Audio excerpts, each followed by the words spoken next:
Next is cost benefit analysis of training.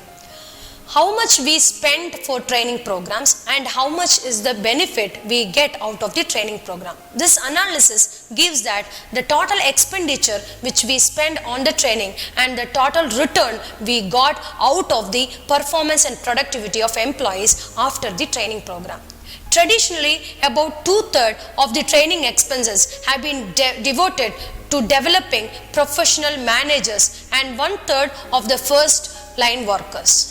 But that proportion is changing today. Organizations are realizing that they need to develop the capabilities of their first line workers just as much as the capability of their managers also. Something else is changing as well. But else, growing number of employees have recognized that training is not just a cost. It is being considered as an investment. And when we consider the return on investment, it is normally considered as return on investment. That is ROI concept is being incorporated into evaluate the cost benefit analysis of training. And when we invest, the people are also being considered as human capital. So human capital of the organization that benefit the entire organization also. So while we have some changes when we incorporate in the company, we need to invest on people by giving some training. Effective training often produces productivity gains that more than offsets the cost of the training also. Let us see the cost and benefits of training.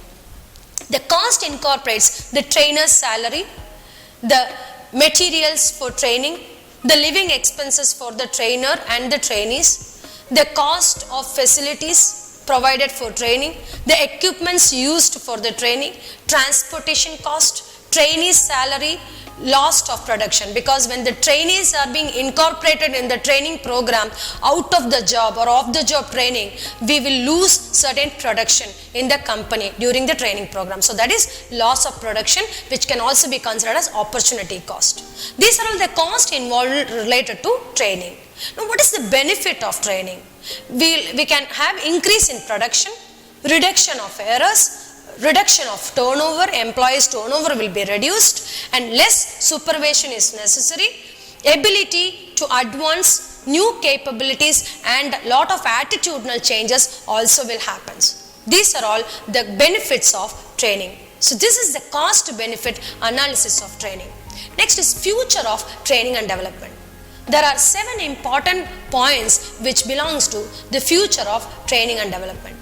First is increased use of new technologies for training delivery. We can also give training from one place, people can see from various other places. This reduces even the cost of travel and other expenses. Increased demand for training for virtual work arrangements. We can have virtual work arrangements. This will again help for increased training. Training development will better store the use of intellectual capital. When we invest too much on training, we can reserve the intellectual capital of people, or the quality brains can be retained.